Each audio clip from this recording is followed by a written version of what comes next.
Acara yang selanjutnya yaitu tausiah yang akan disampaikan oleh Al-Mukarram Al-Ustadz Aminuddin Jamal SHI. Kepada beliau saya persilahkan.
Assalamualaikum warahmatullahi wabarakatuh. Waalaikumsalam.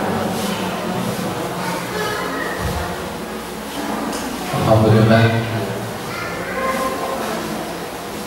Wassalatu wassalamu ala Rasulillah wa ala alihi wa ashabihi wa mawala. La hawla wa la quwwata illa billah. Rabbi israh li sadri wa yassir li amri wahlul 'uqdatam min lisani yafqahu qawli. Amma ba'd. Allah Ta'ala Al-Qur'anil Karim. A'udzu billahi as-sami'il 'alim minasy syaithanir rajim. Bismillahirrahmanirrahim. Ya ayyuhalladzina amanu taqullaha haqqa tuqatih wa la tamutunna illa wa antum muslimun. Shadaqallahul azim. Yang kami hormati pembina Yayasan Salam Pak Dr. Andes Mulyanto, seluruh jajaran para pendidik asatidzah di lingkungan Bias Assalam, dan para karyawan staf yang ada. Puji syukur kita panjatkan pada Allah SWT dengan segala limpahan nikmat yang Allah berikan,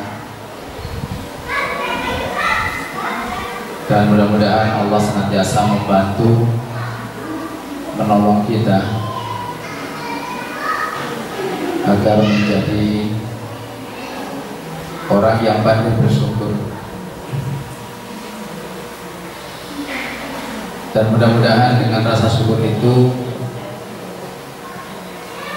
akan menjadi sebuah jalan Allah akan menghadirkan nikmat yang bertambah.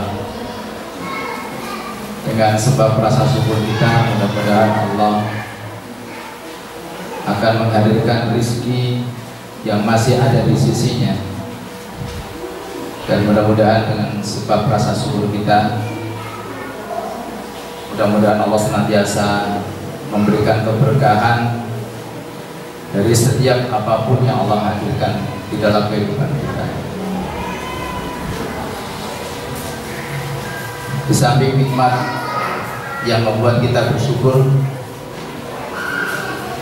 juga tentu banyak nikmat yang lain. Di antaranya adalah ketika Allah senantiasa membimbing, memberikan taufik kepada kita semuanya, di mana hati kita merasa terpaut dan senantiasa ingat dan berusaha untuk berharap Allah senantiasa membimbing kita semuanya.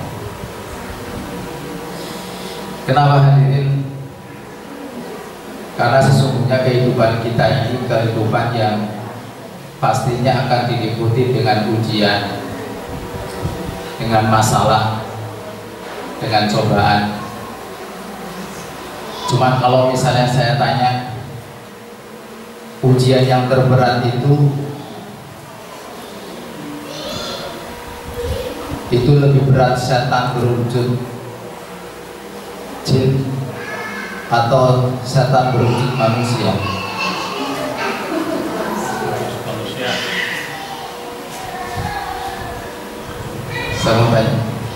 Sabar. Kira-kira lebih bahaya mana, lebih berat mana saat kita menghadapi ujian dari setan jin atau setan manusia? Pendidikan atau nih? Alasannya apa? Hidup. Kenapa saudara? Kenapa ujian setan tadi mana? Pilihannya pilihan jin, setan apa jin? Setan jin apa setan manusia? Setan manusia. Setan manusia lebih berat. Ya. Lebih bahaya. Emang kalau menghadapi setan jin lebih gampang? Ada dia doa makan dia melayu.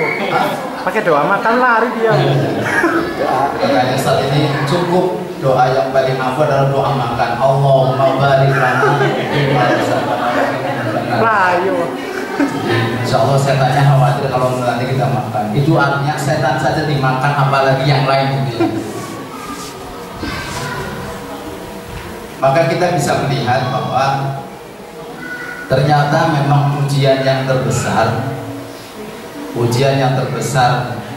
dalam kehidupan manusia, terlebih orang-orang yang beriman, itu setan yang berwujud manusia. Setan yang berwujud manusia ini justru yang lebih besar. Di antara kalimat yang bisa kita dapatkan, pertama bahwa kalau kita mencoba untuk mengambil atau mentadaburi sebagian ayat-ayat Allah, di dalam Al-Quran itu ada surat yang dikenal dengan Al-Mu'awwidhatain. Ya. Surat apa saja? An-Nas sama Al-Falaq. Maka dari dua surat ini maka kita bisa mengambil sebuah pelajaran bahwa ketika Allah bicara tentang surat Al-Falaq, maka ruh perlindungannya berbeda dengan surat An-Nas. Salah satu di antara yang bisa kita tadabburi adalah karena di dalam surat Al-Falaq nama Allah itu hanya disebut sekali saja. Qul a'udzu birabbil falaq. Katakanlah, aku berlindung kepada Rob apa? Waktu subuh. Setelah itu tidak ada kalimat apa-apa kecuali min syarri ma khalaq, dari kejahatan makhluknya, wa min syarri ghasiqin idza waqab, dari kejahatan malam yang gulita, wa min syarri nafasati fil uqad, yaitu dari para tukang wanita-wanita sihir. Tapi di surat An-Nas nama Allah disebut sampai 3 kali. Qul a'udzu birabbil malikin ilahin. Dari sini maka kita bisa mengambil sebuah pelajaran, justru persoalan ujian yang paling berat itu adalah pada diri manusia sendiri, baik itu secara internal maupun secara eksternal. Bahkan Allah menyebutkan justru di antara ujian yang berat menghadapi manusia, ujian terbesar pada diri manusia adalah waswasil khannas. Jadi was-wasnya manusia saja itu ternyata menjadi sebuah ujian, apalagi kalau yang waswa itu diri kita sendiri. Makanya orang yang kemudian punya jiwa was-was itu sangat kasihan, bahkan itu bisa menimpa pada diri kita sendiri. Baik hadirin rahimakumullah, di samping itu juga kalimat yang disampaikan oleh Allah ketika Allah mengatakan wa kadzalika ja'alna likulli nabiyyin aduwwan syayatinal insi wal jin. Jadi Allah mengatakan, dan demikianlah kami jadikan setiap para nabi itu musuh dari setan manusia dan setan. Itu menunjukkan bahwa memang ujian yang terberat bagi kita adalah setan berwujud manusia, dan realitasnya memang kita lebih banyak berinteraksi dengan jin. Jin apa manusia? Manusia. Salawat dan salam semoga Allah limpahkan pada uswatul hasanah Rasulullah Sallallahu Alaihi Wasallam, keluarga, sahabat dan para pengikutnya yang istiqomah hingga yaumil akhir.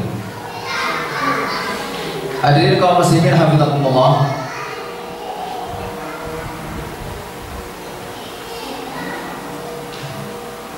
Pertemuan sebelumnya sedikit telah kita sama-sama pelajari bahwa di antara kalimat yang disampaikan oleh Rasulullah adalah tentang tanda atau sebagian sumber kebahagiaan bagi setiap manusia. Hadis yang diriwayatkan oleh Imam Ahmad dan Ibnu Majah, dan satunya adalah hadis yang diriwayatkan oleh Dailami. Dalam pertemuan sebelumnya, 2 hal insya Allah sama-sama telah kita pelajari. Yang pertama, di antara yang termasuk sumber kebahagiaan manusia itu adalah kalau kita memiliki pasangan yang solehah. Ya. Jadi kalau kemudian siapapun, istri terhadap suaminya, suami terhadap istrinya, maka hendaknya satu sama lain adalah ketika dia merasa sudah mendapatkan keberadaan pasangan hidupnya sebagai sosok yang soleh dan soleha, maka hendaknya patut berbahagia. Ya, ini yang penting. Ya. Jadi harus merasa bahagia dengan pasangannya yang soleh dan Kira-kira sudah bahagia apa belum, San? Saudara sudah bahagia belum dengan pasangannya? Sudah ya? Insyaallah. Yang kedua, kalimat yang disampaikan oleh Rasulullah adalah al-maskan wasi. Jadi rumah yang luas. Tentu maknanya bukan semata-mata luasnya bangunan, ya, tapi ini mengatakan bahwa sesungguhnya adalah ketika setiap penghuninya itu bisa menjadikan tempat tinggalnya itu tergantung apakah dia akan menjadikan tempat rumah tinggalnya sebagai surganya atau nerakanya. Karena bisa kita lakukan berbagai macam upaya. Baik, asal untuk Allah. Secara urutan begitu. Kalau misalnya kira-kira setelah kemudian kita sudah memiliki pasangan yang soleh dan soleha, sudah memiliki rumah yang luas, Kira-kira yang dipentingkan paling penting apa? Anak yang soleh. Disebutkan yang diriwayatkan oleh ada lagi mengatakan wa auladuhu abraran, anak yang soleh. Dan itu investasi amal yang dijanjikan oleh Rasulullah yang terus akan mengalirkan pahala kepada kedua orang tuanya, bahkan sampai kemudian orang tuanya wafat pun. Maka salah satu keberadaan anak yang soleh, wa waladin solehah yad'ulah, itu akan yang senantiasa mendoakan kedua orang tuanya adalah salah satu di antara investasi pahala yang akan terus mengalirkan meskipun orang tuanya tidak melakukan apa yang dilakukan oleh orang anaknya itu sendiri. Ini yang kemudian kita kejar. Kenapa Rasul memberikan sebuah fasilitas itu? Karena kita memahami setiap kita itu memiliki keterbatasan. Setiap orang beriman itu, bahkan kalimat Rasul mengatakan a'maru ummati baina sittin ila sab'in, bahwa umur umatku itu kurang lebih antara 60 sampai 70 tahun. Kalau menurut kita umur 60 sampai 70 tahun itu usia yang panjang apa enggak? Usia yang panjang atau tidak? Saya mau tanya, pengennya usianya berapa? 100 tahun. 100 tahun, yang jelas kalau 100 tahun Anda tidak lagi layak ngajar di sini. Kasihan nanti santrinya. Kira-kira berapa yang kita butuhkan? 60. Tapi itu syarat yang sampaikan Rasulullah, umur umatku tidak lebih antara 60 sampai 70 tahun. Kalaupun ada yang lebih dari itu, kata Rasulullah, itu sangat sedikit. Sangat sedikit. Karenanya sekarang gini, dari umur 60 tahun kalau nanti Allah memberikan, kira-kira untuk menjaga keberadaan kita menjadi hamba Allah yang menjadi hamba yang solid dan soleha, istiqomah dalam ketaatan, kira-kira waktu 60 tahun itu terlalu lama apa sebentar?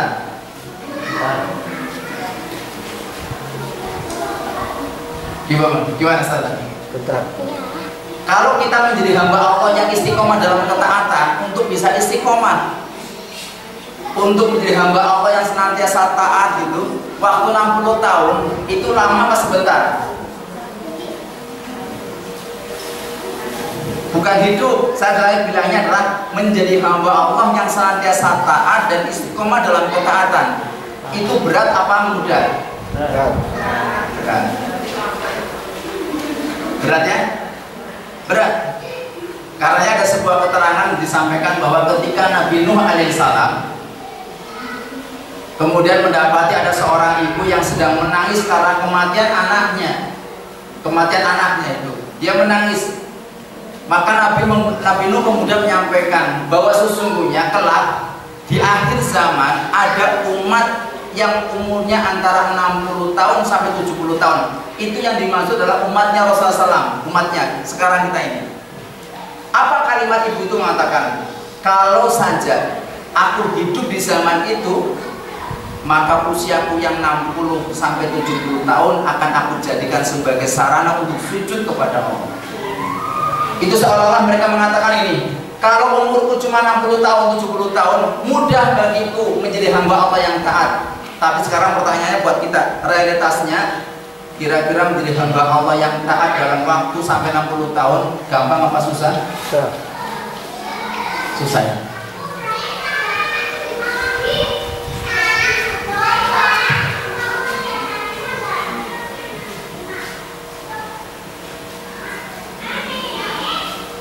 Hadirin asatidzah kita ngomong. Disitulah kemudian salah satu di antara kepentingannya kenapa Rasulullah menyampaikan di antara bentuk kebahagiaan seorang manusia adalah kalau dia memiliki anak yang soleh. Wa waladin solehah yad'ulah. Jadi anak soleh yang senantiasa mendoakan kedua orang tuanya.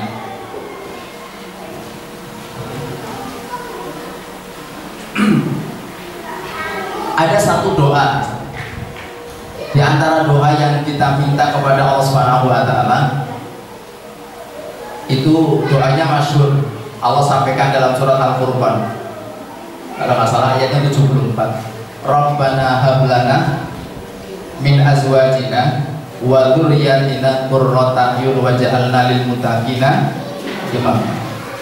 Saat kita minta kepada Allah dengan kalimat tadi, Rabbana hablana, ya Rabb, anugerahkanlah kepada kami min azwajina, di antara istri kami, pasangan kami, wa dzurriyyatina, anak keturunan kami, qurrata a'yun, menjadi penyejuk mata, waj'alna lil muttaqina imama, dan jadikanlah kami bagi orang-orang yang bertakwa pemimpin.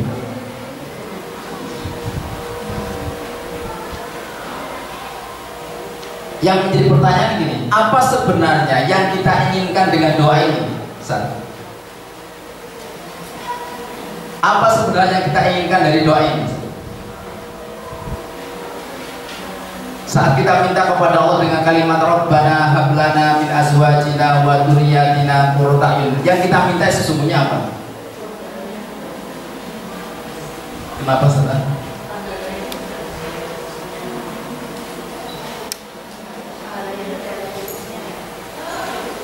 Jadi pemimpin. Tadi sampaikan artinya kurang lebih mana? Rabbana, ya Tuhan kami, hablana, anugerahkanlah kepada kami min azwajina, di antara pasangan kami, wa dzurriyyatina, keturunan kami, qurrata a'yun, penyejuk mata, waj'alna lil muttaqina imama, dan jadikanlah kami bagi orang yang bertakwa pemimpin. Saya mau tanya, sebenarnya doa ini ketika kita munajatkan minta sama Allah itu mintanya apa? Saya tadi di antara pasangan berarti istrinya lebih dari satu itu. Ya kalimatnya memang gampang begitu. Azwajina, kalau bentuk tunggalnya kan zaujun. Ya zaujah, zaujun. Ada bentuk jamak. Azwajina wa dzurriyyatina. Apa Ustaz? Pasangan dengan anak yang soleh. Iya, pasangan dengan anak yang soleh. Lebih dahulu mana yang kita minta sama Allah? Pasangan. Mana yang menjadi skala prioritas buat ini? Kalau misalnya gini, seakan-akan kan doa itu mengisyaratkan yang minta adalah laki-laki, Pak. Ya kan, yang minta laki-laki. Kalau buat suami atau posisi sebagai seorang ayah, mana yang lebih dahulu menjadi skala prioritas sebagai seorang laki-laki? Dia ingin mendahulukan istrinya soleha atau anaknya yang soleh dan soleha?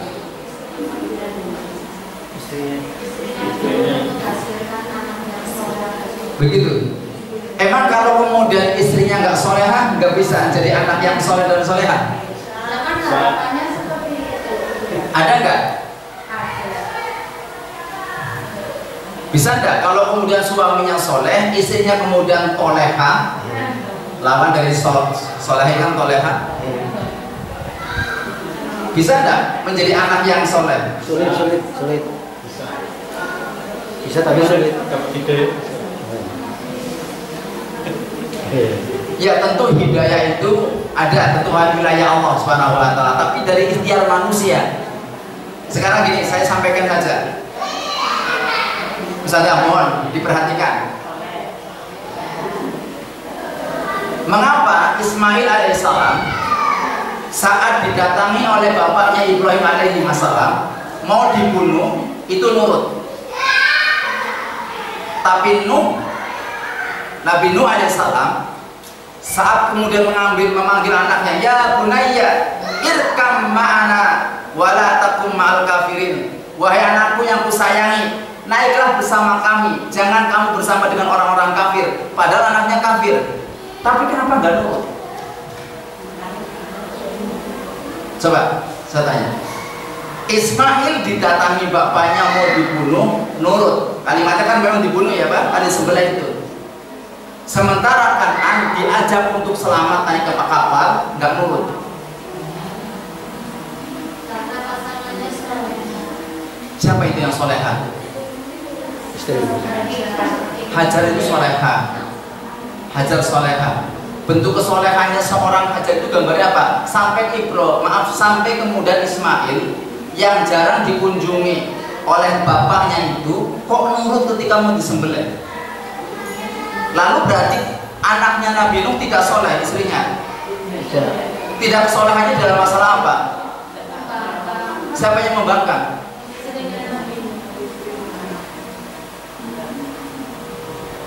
Gimana? Apa latar belakang? Nanti menjadi gambaran istri yang soleh itu seperti apa? Karena salah satu di antara pelajaran mengapa Ismail saat didatangi oleh bapaknya menyampaikan wahyu tentang mimpi Nabi Ibrahim alaihissalam bahwa beliau diperintahkan untuk menyembelih Ismail turun mengatakan, ya abati if'al ma tu'mar, wahai bapakku, lakukan apa yang diperintahkan kepadamu.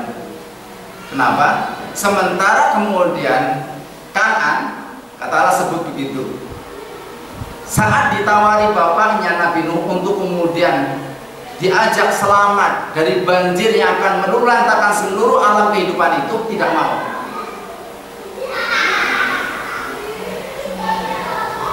Salah satu di antara pelajaran yang didapatkan adalah karena ternyata yang mempengaruhi kenapa Ismail dan Kan'an bersikap terhadap bapaknya berbeda itu juga karena hembusan suara yang diperdengarkan oleh ibunya.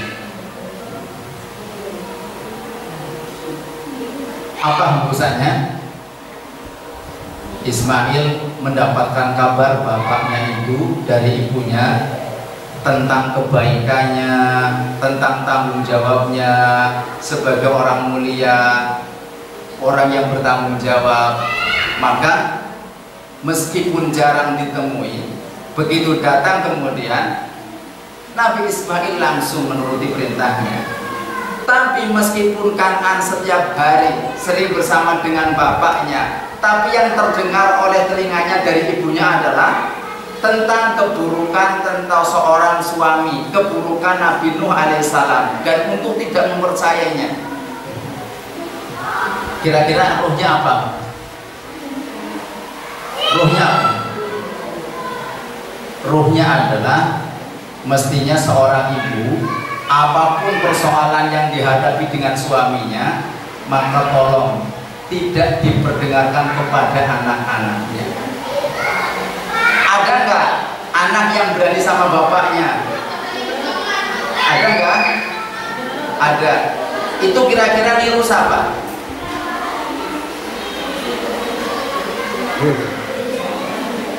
Niru siapa, Bu?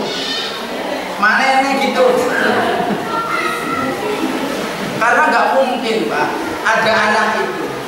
Kalaupun dia tidak melihat dipertontonkan, maka paling tidak cara seorang ibu ketika berbicara dalam posisi dia sebagai seorang istri terhadap suaminya itulah yang kemudian direkam oleh anaknya itu. Maka sesungguhnya doa yang kita minta dari kalimat tadi Rabbana hab lana min azwajina itu, tentu kita berharap punya keturunan yang soleha, yang Allah menggambarkan qurra'ayun, tapi itu berawal harus dari pasangan hidup. Hadirin rahmatullah.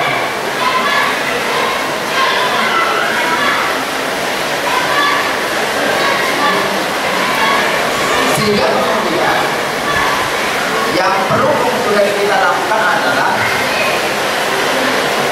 memberikan hak terlebih dahulu kepada anak-anak itu sebelum nanti orang tuanya berusaha untuk ingin mendapatkan haknya dari anak. Saya juga barangkali bisa ini tentu pernah berbuka.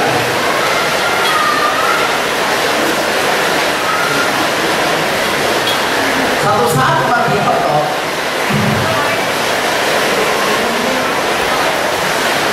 itu pernah mendapatkan keluhan dari seorang ayah tentang anaknya yang tidak baik, tentang anaknya yang baik, yang mungkin berani tidak taat sama Allah gitu ya, perilakunya juga sangat buruk gitu. Akhirnya Umar bin Khattab minta tolong datangkan anakmu. Ketika ditanyakan itu kepada anaknya, saat kemudian ditanya, apakah benar orang tuamu menceritakan tentang keadaanmu yang menjadi anak yang barangkali tidak berbakti kepada orang tuanya, tidak mau menjalankan perintah Allah? Maka sang anak mengatakan benar.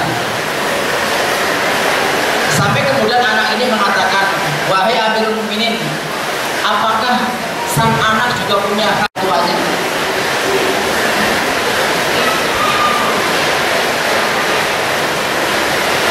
Doa dulu ya, Allahumma sholli wa sallim. Hujan yang manfaat. Baik.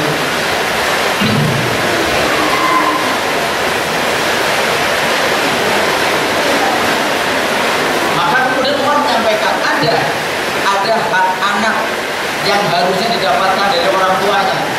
Yang pertama adalah harus mendapatkan ibu yang baik, mendapatkan anak mendapatkan nama yang baik, dan diajari tentang membaca Al-Quran.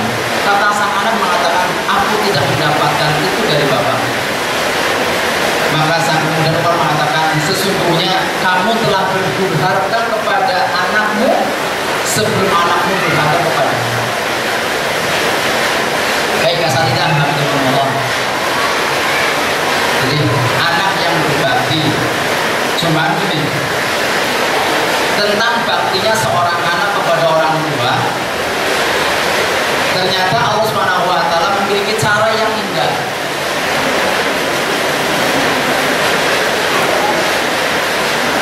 Yaitu berbicara tentang wasiat. Wasiat tentang berbakti kepada orang tua, ternyata yang menyampaikan langsung Allah Subhanahu wa taala. Wa wassaynal insana biwalidayhi ihsana. Dan kami wasiatkan itu manusia untuk berbuat baik kepada kedua orang tuanya. Kalimat wasiat ini langsung diambil alih sama Allah. Mungkin salah satu di antara pelajarannya gini saja. Rasanya lidah kita jadi gak enak dulu. Kalau kemudian saya ngomong sama anak saya jadi, Mas, Mbak, kamu kan anaknya Abi, kenapa kamu gak taat sama Abi? Makanya kalimat tentang perintah wasiat itu Allah yang menyampaikan langsung. Dan yang menarik adalah ketika Allah Subhanahu wa taala memwasiatkan tentang berbakti kepada kedua orang tua. Mohon maaf, suaranya dari dulu ya. Ada yang ngobrol ini?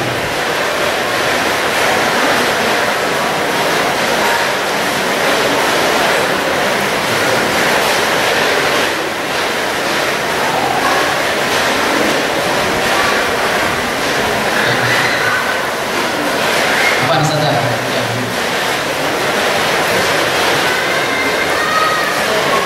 Ternyata perintah itu disampaikan oleh Allah ditujukan bukan kepada orang beriman saja, tapi ditujukan kepada seluruh manusia.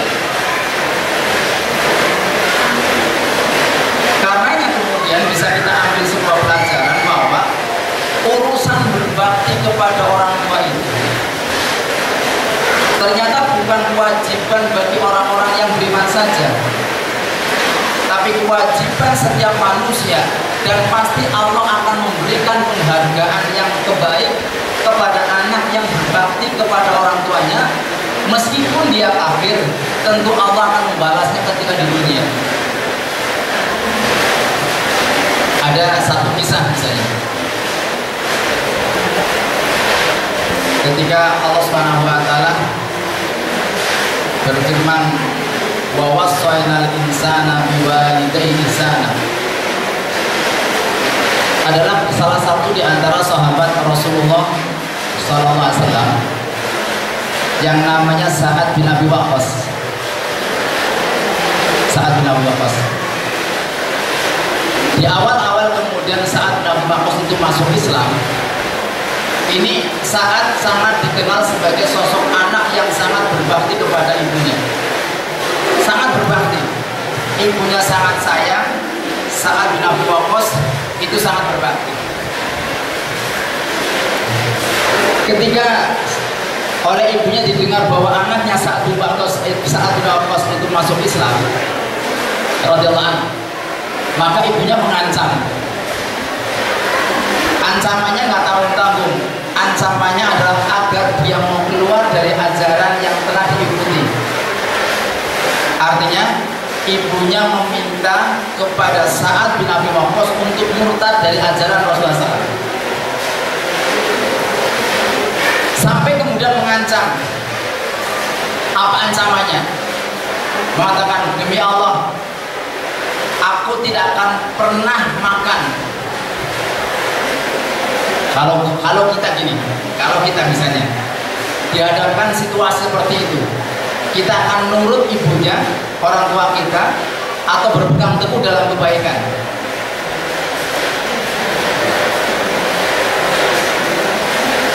Mengapa ibunya menggunakan cara seperti itu?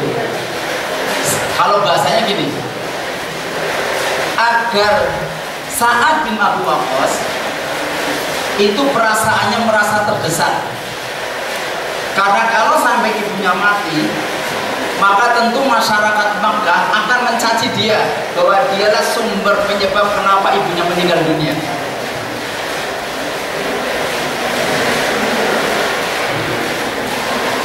Itu yang dilakukan gitu. Kira-kira gimana, Ustaz? Bisa enggak kita? Pernah enggak kita diancam seperti itu? Itu yang dialami oleh Sa'ad bin Abi Waqqas. Sampai betul ibunya itu kemudian berjemur di terik matahari sampai gak makan gitu, dalam kondisi sangat lemas. Ketegaran jiwa seorang yang beriman Sa'ad bin Abi Waqqas kemudian hadir, tapi dengan kelembutan. Dengan kelembutan. Ini orang tuanya ngajak musyrik, tapi tetap bersikap lembut dengan kalimatnya. Kurang lebih maknanya adalah, demi Allah, wahai ibu, seandainya engkau memiliki nyawa 100 dan satu persatu nyawa itu keluar, maka aku tidak akan pernah meninggalkan agama itu. Yang menjadi PR buat saya, kita semua adalah gini, saudara. Saya mau tanya, suatu saat panjenengan kedatangan teman, ya, teman ngajar. Di sini kan orang-orang baik semuanya, insya Allah kan begitu. Satu saat kemudian main ke rumah panjenengan, entah sebab apa, kemudian dimarahi sama orang tua panjenengan. Saya mau tanya, sikap kita seperti apa?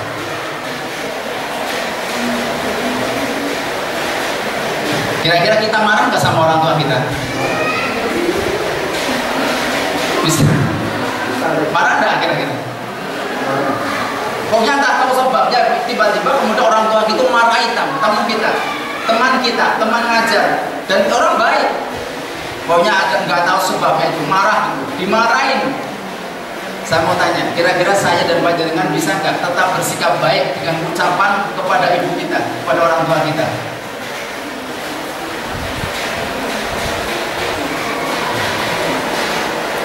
Terkadang kita larut. Betul, ada perasaan kekhawatiran kalau itu menyebabkan nanti rusaknya hubungan kita dengan teman. Oke lah, tapi itu belum terjadi. Tapi yang jelas nggak boleh adalah hanya karena sebab itu lantas kemudian kita marah kepada orang tua kita. Itu ditunjukkan anaknya Abdullah bin Ubay bin Salul. Anaknya Abdullah bin Ubay bin Salul, tokoh munafik itu, sahabat Rasulullah SAW. Di depan matanya itu menghina Rasulullah SAW, tapi kalau di hadapan Rasulullah nampaknya seorang muslim yang taat. Tapi yang seperti itu tidak merubah sikap anaknya Abdullah bin Ubay untuk tetap bersikap baik kepada kedua orang tuanya, kepada bapaknya sendiri yang sesungguhnya adalah tokoh munafik.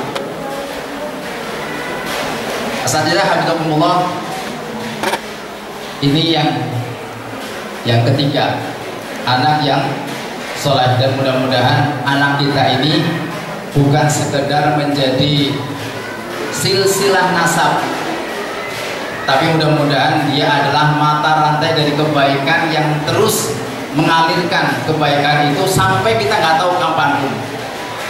Dan tentunya jadi sebuah keprihatinan saya pribadi dan kita semuanya, ya, Makanya beruntung kalau panjenengan punya orang tua yang soleh, maka tanggung jawabnya lebih besar.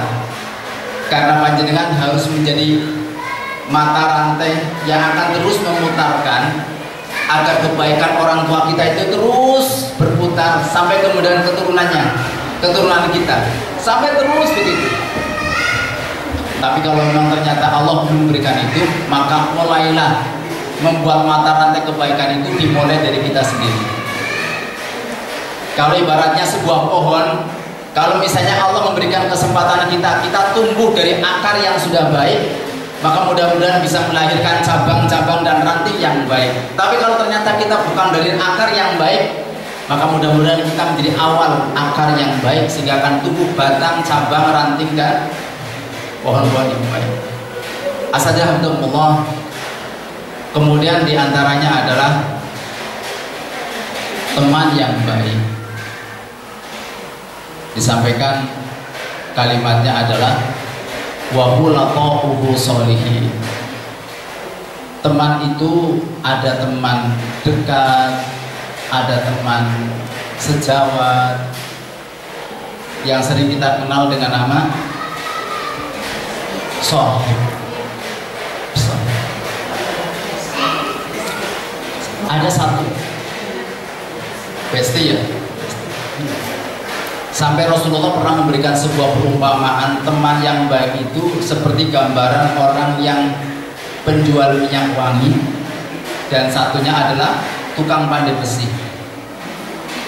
Kalau kita punya teman sebagaimana permisalan Rasulullah tukang pandai besi, kalaupun kita tidak terbakar karena panasnya api itu, maka paling tidak kita akan terkena bau asap besi itu. Dan sebaliknya, kalau kemudian kita punya teman yang digambarkan oleh Rasulullah perumpamaannya seperti penjual minyak wangi, kalaupun kita tidak bisa membeli minyak wangi yang dia jual, maka kita mendapatkan bau wangi. Hanya saja, asalnya ada salah satu di antara kalimat yang disampaikan oleh Rasulullah Sallallahu Alaihi Wasallam. Saya mau tanya, ketika kita menjadi teman, apa yang harus kemudian kita persyaratkan kepada teman kita? Apa kira-kira? Ya tentu semua orang punya teman, orang boleh berkenalan. Tapi siapa yang layak menjadi teman kita? Siapa? Syarat. Iya.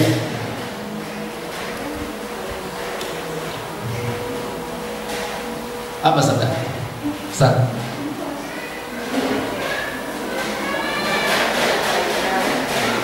Syaratnya apa? Satu akidah. Ya, jadi sederhana jawabannya, satu akidah. Teman ya. Karena apa? Allah menyampaikan al-akhillahu yawma idzin ba'duhum ala ba'din aduan, bahwa sesungguhnya pertemanan kita di dunia ini dalam keburukan itu sesungguhnya permusuhan nanti di akhirat. Ilal muttaqun, kecuali adalah pertemanan orang-orang yang bertakwa.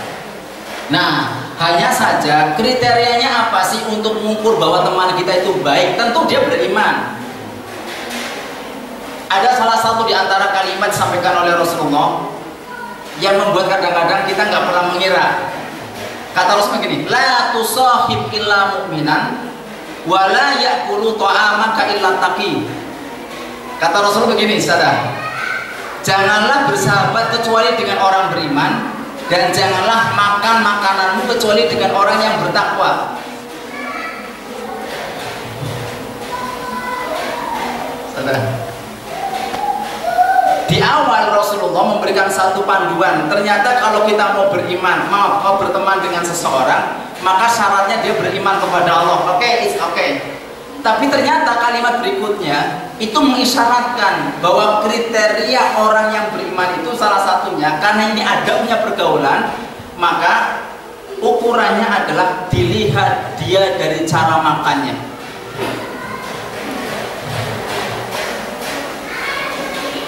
Ya, Rasul mengatakan wala ya'kulu ta'amaka, dan janganlah makan makananmu kecuali orang yang bertakwa. Kita harus makan bersama dengan orang yang bertakwa. Kita boleh makan orang-orang yang bertakwa. Cuman gambaran orang yang makan seperti orang yang bertakwa itu seperti apa?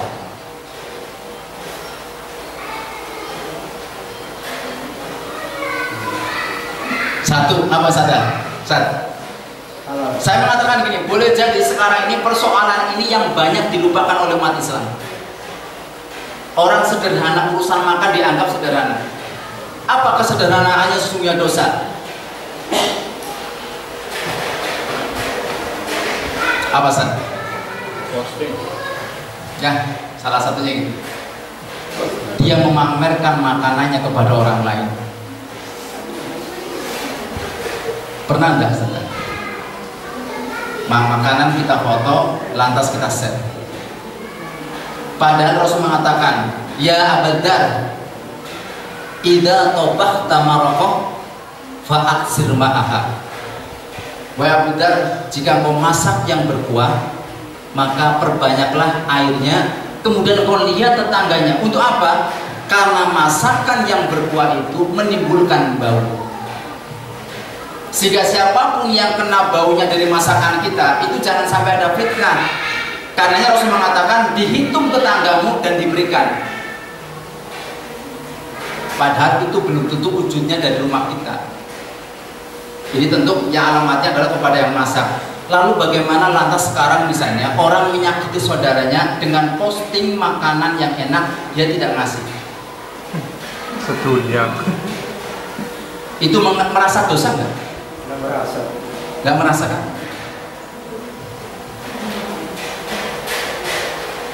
Rasul sampai memberikan panduan urusan makan itu salah satu cara kita memfilter, memilih siapa yang layak jadi teman kita itu.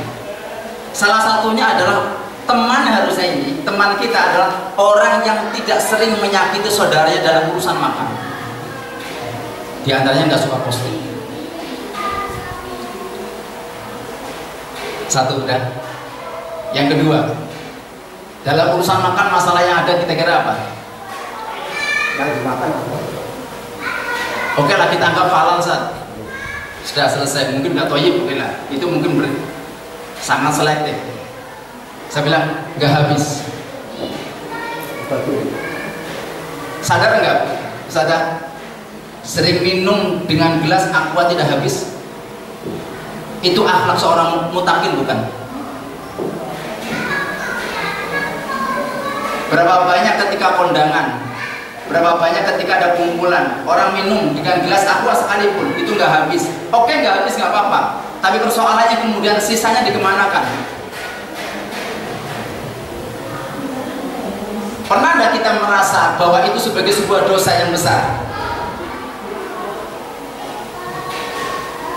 Pernah nggak Ustaz? Nggak merasa ya? Itu.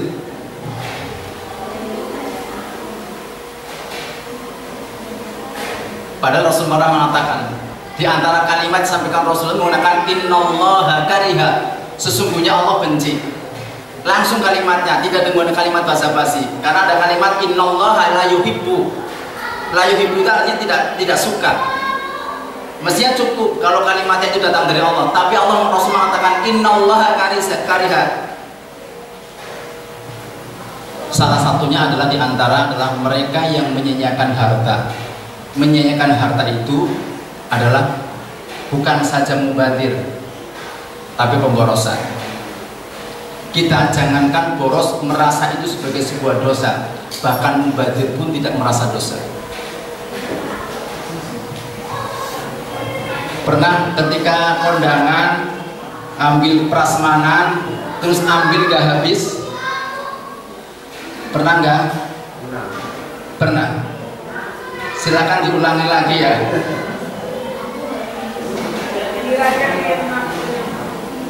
Coba, itu akhlaknya siapa coba? Mana Bu? Maaf, ini tanggung jawab. Nah, kalau saya dan panjenengan sebagai seorang pendidik, masa ya kita ngajari anak makan harus habis? Sementara kita mengulang dosa itu dengan sengaja. Kalau anak bisa saja lupa, kalau kita unsurnya kesengajaan itu. Coba, kabura maqtan indallahi an taqulu ma la taf'alu. kebencian dan kemurkaan yang besar Allah Subhanahu wa taala kepada orang yang menyampaikan sesuatu dan dia tidak melakukannya sesuatu. Ini tidak usah menyinggung manusia. Coba ya. Siapa yang suruh ambil sambal? Bisa gitu. Oh, oke. Iya. Siapa yang suruh gitu? Kalaupun nggak suka, kalau nggak suka itu kan bisa dilihat dulu.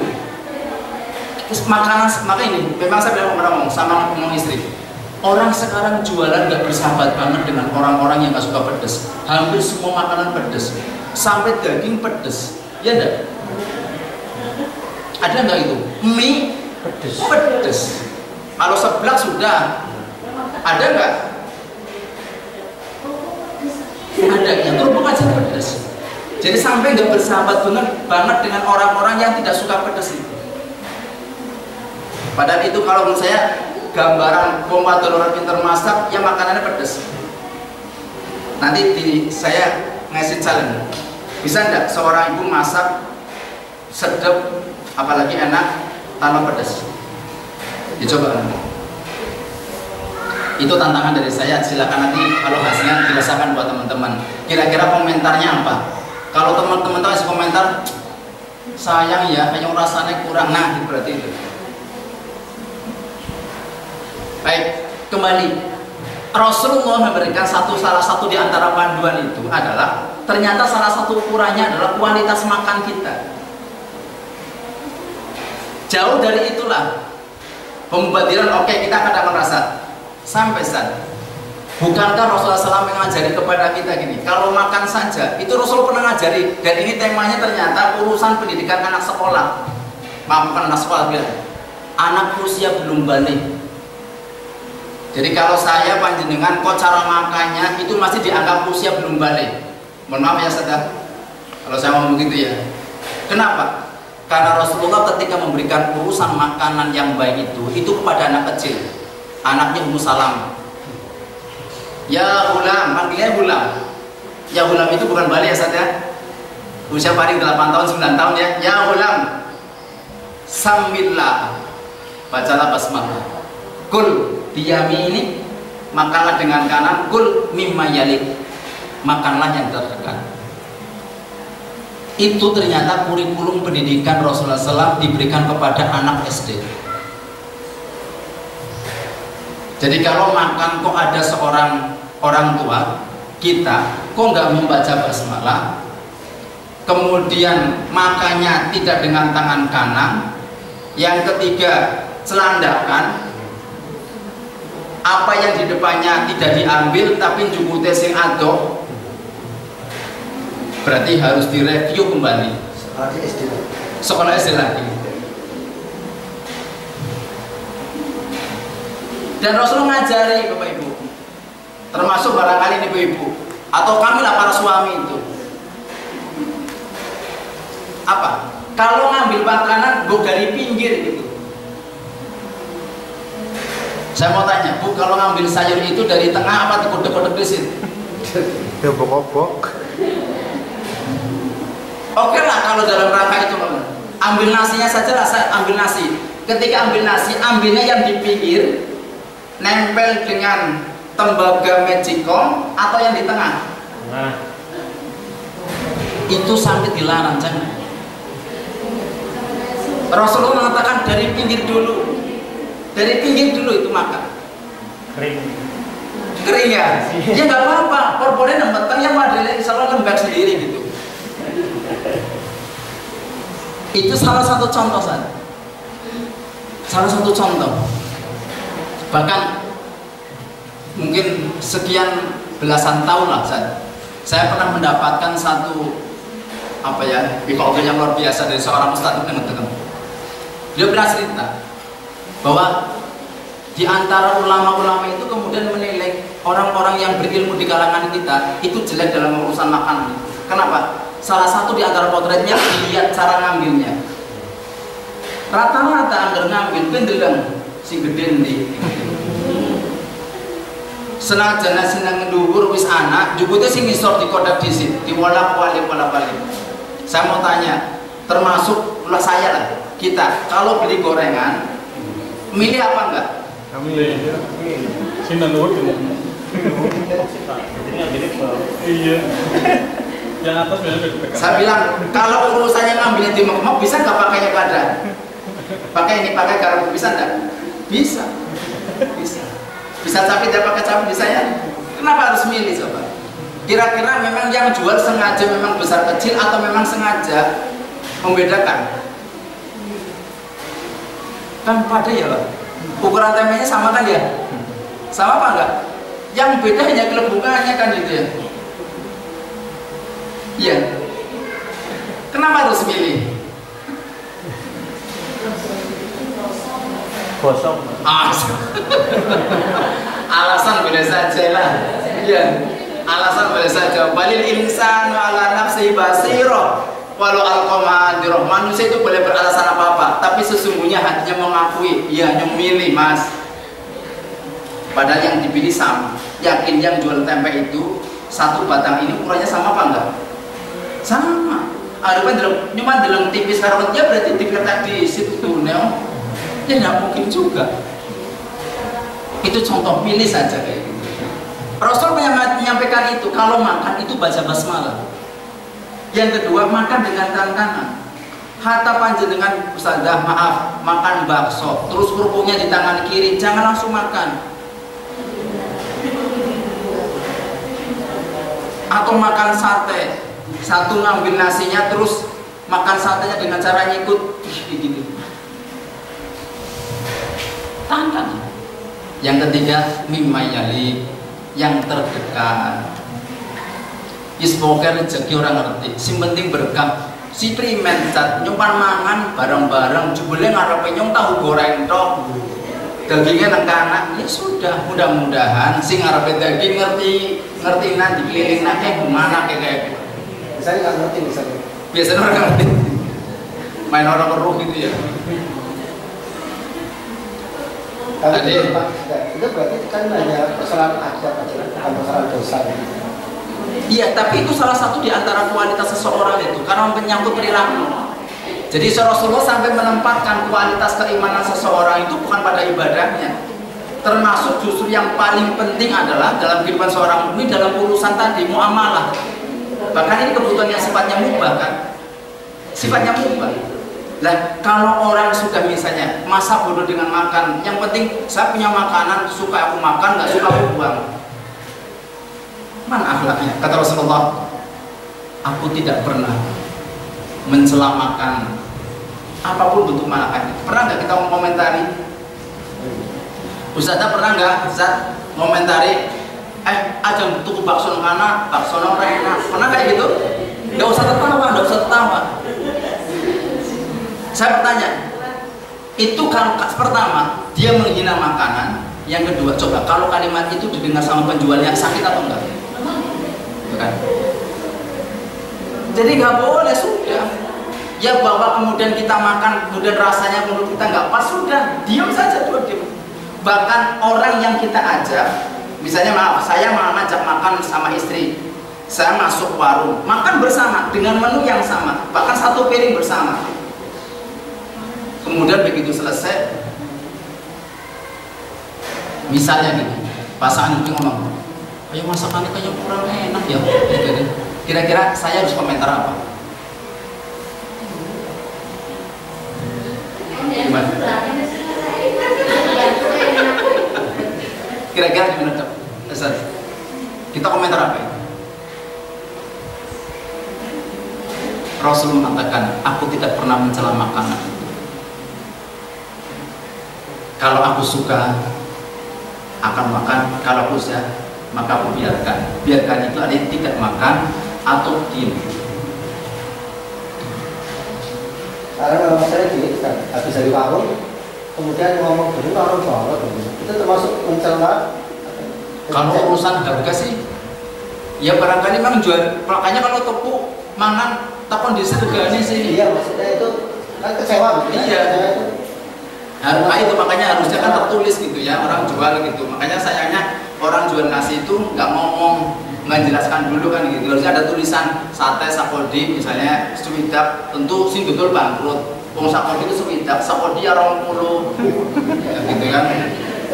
Jumlahnya pergan. Lah iya. Gimana Ustaz? Anda sholat mungkin tidak kalau misalnya makanan yang kita suka yang bau terus kalau mau Gitu ya. Itu yang tadi sampaikan Rasul begitu. Yang disampaikan Rasul begitu. Makan saja yang di depannya. Yang ada, yang kira-kira dekat. Ngarepe isine sambel tok. Ngarepe sambel sih. Nah, kecuali beda. Misalnya prasmanan ngarepe dewek sambel tok lain itu bukan.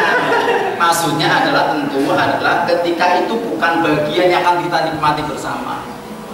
Salah satu dia begini. Maaf misalnya Ustazah kita makan mungkin, maaf Ustaz. Masing-masing bawa makanan sendiri. Itu salah satu di antara adab yang diajarkan orang boleh melihat makanan orang lain. Kira-kira dari dalam panganan mau ngomong dia kancane kepengen apa enggak? Sementara dia bawa sendiri. Kan aneh. Itu di antara adab. Coba. Itu yang sering kita lupa. Kalau bawa makanan padahal itu yang bawa kita. Sudah kita siapkan, bahkan dimasak. Kok masih begitu mau makan bersama masih ngelihat chicken ya, Cina pentil. Jadi gitu mau misalnya gitu. Misalnya ngapunten gitu. Yo dagingnya nyumpala sambal goreng tok. Ya yang masak sendiri gak apa-apa sudah. Itu salah satu adabnya, nggak boleh lihat makanan orang lain san. Tapi kalau minta boleh. Ya kalau dikasih gitu. Kan minta itu kalau kita nggak punya. Itu masalahnya. Nggak boleh kemudian kita meminta sesuatu sementara kita masih ada. Kan meminta itu bagi yang membutuhkan dan memang yang kekurangan. Lah yang dibawa cukup gitu. Bahkan kadang-kadang berlebihan. Nah itu karena masalah berlebihan itu. Baik Mas Adita, Habibullah. Ini hanya salah satu di antara panduan yang disampaikan oleh Rasulullah SAW mengukur kualitas teman. Tentu ada banyak. Salah satu yang disampaikan adalah ternyata ini ada sebuah pepatah Arab. Alhamdulillah. Ada pepatah Arab mengatakan, "Sodikuka man sodakoka, la man sodakoka." Sahabat yang sejati itu adalah yang jujur mengingatkanmu, bukan yang senantiasa membenarkanmu. Jadi kualitas sahabat kita itu ternyata bukan yang harus senantiasa sepakat dengan kita atau senantiasa mendiamkan kita, padahal dia itu punya pendapat, punya sikap yang harusnya membuat kita harus bisa berubah. Nah, itu kalau mungkin di antara kalimatnya mengatakan sahabat yang baik adalah yang dia mau mengingatkan urusan akhirat kita. Jadi pertanyakan sebenarnya yang selama ini berinteraksi dengan kita sahabat atau sebatas teman. Kalau sahabat nanti maka kita bisa melihat bagaimana suasana persahabatan di antara sahabat Rasulullah SAW satu sama lain saling mengingatkan, saling membantu dalam kekurangan, saling mengingatkan jika terjadi kesalahan. Mohon maaf dengan segala kekurangan yang ada. Saya akhiri. Assalamualaikum warahmatullahi wabarakatuh.